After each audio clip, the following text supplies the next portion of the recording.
Last summer, an opportunity arose, an opportunity which would allow me to really effectively test the code of conduct of the Fedora Linux project. We hear so many horror stories about codes of conduct being weaponized against people, about hurting people and causing problems with inside projects. I now had an opportunity to see, could a code of conduct from within inside one of these massive open source organizations actually be used the way they tell us a code of conduct is designed to be used, to protect people, to keep conduct in line. What happened was this. A individual on the Fedora Linux marketing team, an official person, an official representative, a public-facing representative, because they're on the marketing team of Fedora Linux. His name was Daimar Stein. He came out and made a series of posts that were, well, let's just say not nice. Quote, Lunduke is a Nazi and should never be used as a source for anything. They should really have a way to automatically detect links to his website and just prevent people from linking it to discussions, end quote. So this was just one example. There was a few others as well. And he clearly repeatedly called me a Nazi. Now that seems a bit intense, but realistically, it's a day that ends with why there's some nut job on the internet calling me a Nazi. Nothing particularly new about that. But what was new here was it was an actual representative, an official member of the Fedora team. This is his Mastodon profile where he talks about being in Linux marketing for Fedora, along with his hammer and sickle communist manifesto. And he'd been on the marketing team since 2022. Now, this seemed like a great chance to test out and see if the code of conduct that Fedora had championed, because they push diversity, equity, and inclusion, and having a code of conduct. These are sorts of things that have been rallying cries for Fedora Linux for years now, of core parts of their system, of their whole organization. Does it work? So I went over to the Fedora Linux Code of Conduct website, which you can find on their webpage, and I started looking through it. Does the ridiculous statements that this particular representative of theirs, that he's publicly making about me, that I'm a Nazi and I should be silenced and so forth, does it violate the code of conduct? Well, their code of conduct specifically forbids, quote, saying insulting or derogatory comments and making personal attacks, public or private harassment, or exclusionary statements, even if they were meant as a joke, as well as a few other lines in here. Yeah, clearly calling someone a Nazi and saying that they should point blank be excluded violates the Fedora Code of Conduct. There's no other way to look at it, right?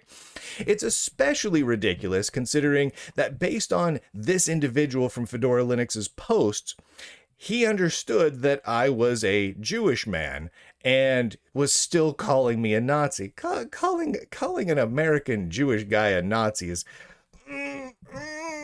Anyway, so clearly it was violating the code of conduct. I then also went and looked through to make sure that this was in the scope and the jurisdiction of the code of conduct. Now, the code of conduct for Fedora Linux, it makes it very clear that it applies to any platform where a person is operating on behalf of Fedora in some capacity. And this particular person, this particular individual, spends a great deal of time on Mastodon, including the account that he posted this Lunduke is a Nazi content from, promoting Fedora Linux, doing Fedora business, talking about Fedora marketing, and operating in his official capacity within Fedora Linux. So, I've now established that yes, this was a clear code of conduct violation, and yes, it is within the jurisdiction of the Code of Conduct Committee. Yes, there is an entire committee within Fedora to take action.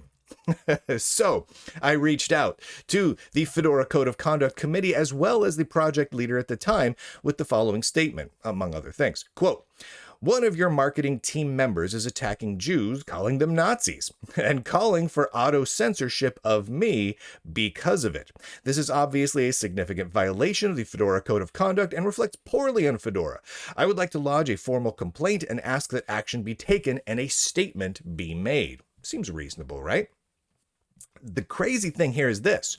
I received an immediate response. Now, I want to point out something here. This was back on July 22nd of last year, right? So this all started last July. This is a slow rolling news item. So I then got an immediate response on July 22nd. Thank you for taking the time to open this report. The Fedora Code of Conduct Committee has received this report and will follow up soon. I have created a Fedora Code of Conduct ticket for this issue. This was sent to me by David Cantrell, who is a principal software engineer at Red Hat. Now you'll notice I didn't send this email to Red Hat. I sent it to Fedora. But Fedora is run and controlled entirely, as far as I can tell, by Red Hat. Every person who responded to this did so from their redhat.com email addresses and as an official employee of Red Hat. Now, that was all in July. That was July of 2024. August, September, October, November, December, January, nothing. Total silence. Not a single word from them. I want to repeat. Thank you for. We will follow up soon. I have created a ticket for this issue. We will follow up soon. Soon is apparently a very relative term. On February 9th, 2025, just a couple days ago, 203 days after I filed the report and the ticket was opened, I got the following email. I am printing it for you here in full. Hi, Brian. Thank you again for your report and for bringing this to our attention. We have taken action as appropriate. Thank you, Justin W. Flory, Fedora Community Architect at Red Hat, on behalf of the Fedora Code of Conduct Committee. So once again, that's the entire thing. A Red Hat employee who controls all of the Red Hat Fedora Code of Conduct Committee, as far as I can tell, after 203 days, got back to me and said that they have taken action as appropriate. Now, the thing is with that sentence doesn't say that they took action. It says that they took action as appropriate. They didn't say if it was appropriate or not to take action. They didn't say what action they took. They didn't say if there would be appropriate action to take. They didn't say what they found about that. They told me absolutely nothing. They basically said, hey, Lunduke, screw off. Sincerely, Red Hat. That's basically what they said. So I responded here. Pardon the French. I just think it's utterly ridiculous. So I responded, quote, then I responded to them and asked for details. I said, hey, are there any details you can share on this? What action was taken? I looked around and I couldn't find any action taken. It didn't seem like the individual in question was removed. He's still an official part of the Fedora team, according to the website, and is still part of Fedora marketing. So what was done? I don't understand. No statement was even made. So then they responded to me. Again, they responded pretty quick. They responded the next day. Quote, we do not share details of specific outcomes and actions taken in Code of Conduct reports due to personal privacy obligations. Okay. However, in this scenario, then they go on to give me details of specific outcomes and actions, even though they just told me they don't do that. However, in this scenario, the action we took was to have a one-on-one conversation with the reported person about the incident, end quote. Say what now? The action they took was to have a quick chat with the guy that called me a Nazi and violated the Code of Conduct? No other action was taken? Quote, at this point, the Code of Conduct Committee has concluded our investigation for this incident. Thank you for your initial report. I then obviously followed up and said, we need more details on this. Is a statement going to be made? Does the Fedora Linux marketing team support calling Jewish tech journalists Nazis? Do you support calling anyone Nazis who's not a Nazi? What's going on here? No response. At that point, total radio silence, and they closed it out. Now, here's the thing, and I think this is worth remembering in all this. I am not well liked at Red Hat, to put it mildly. I have been the only tech journalist on planet Earth that has been regularly covering the onslaught of lawsuits against Red Hat and IBM, which owns Red Hat, because of all the discrimination and the racism and the bigotry and the sexism and all the weird stuff that Red Hat and IBM have been pushing. I'm the only one. And as far as I know, there are several teams within Red Hat that have firm don't respond to Lunduke under any circumstances policy. So in a way, I'm kind of surprised I got a response at all. Just the same, the statements that were made by the Fedora official marketing team members, clearly stating that they considered me specifically to be a Nazi, want to tell other people that I'm a Nazi, and advocating for the silencing and censorship of critical tech journalists, that is concerning. That is concerning that would take place. And even when it's raised to the highest levels within Fedora Linux, to their project leaders, to their code of conduct committees, they opt to do nothing other than have a quick chat about it and close the ticket after 200 days. They kicked that down the road as far as they could. So what do we learn from all this, right? So we did this little experiment. But what really do we know for sure? Well, we know that the Fedora Code of Conduct is actually enforced, if you can call it that, by Red Hat employees, right? It's not a community-run thing. It's literally coming from redhat.com email addresses controlled by people who are Red Hat employees, right? These are IBM and Red Hat employees. We also know that Fedora's Code of Conduct enforcement is completely secretive, not at all transparent, and it is impossible to verify in any way, shape, or form. If you are a victim of someone on the Fedora team, if someone attacks you, if someone slanders or libels you, if someone commits infractions according to the Code of Conduct, there is absolutely no way to verify that Fedora or Red Hat actually will enforce the code of conduct on your behalf or protect the victim. There is no way to do that, right?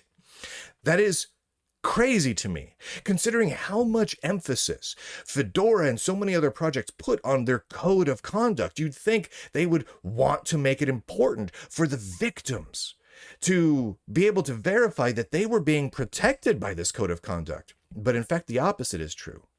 The victims are not helped at all. And the people who are doing the victimizing, the perpetrators, the perps, they are protected. That's what we found out.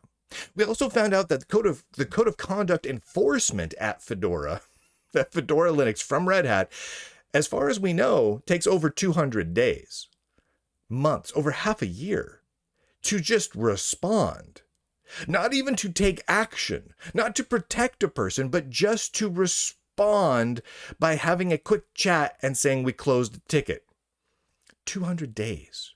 Now, what if someone's life were on the line? What if someone was truly in danger because of this, because of the actions of someone on the Fedora team? They take 200 years to respond?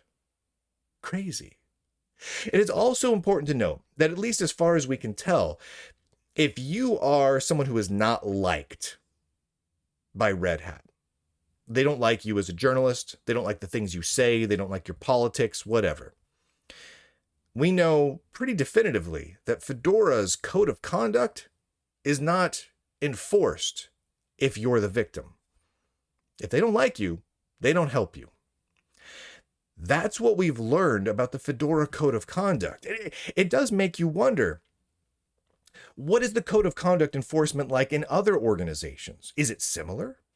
Because so many people say, oh, Lunduke, you can't rail on codes of conduct. They're there to protect people. No, they're not.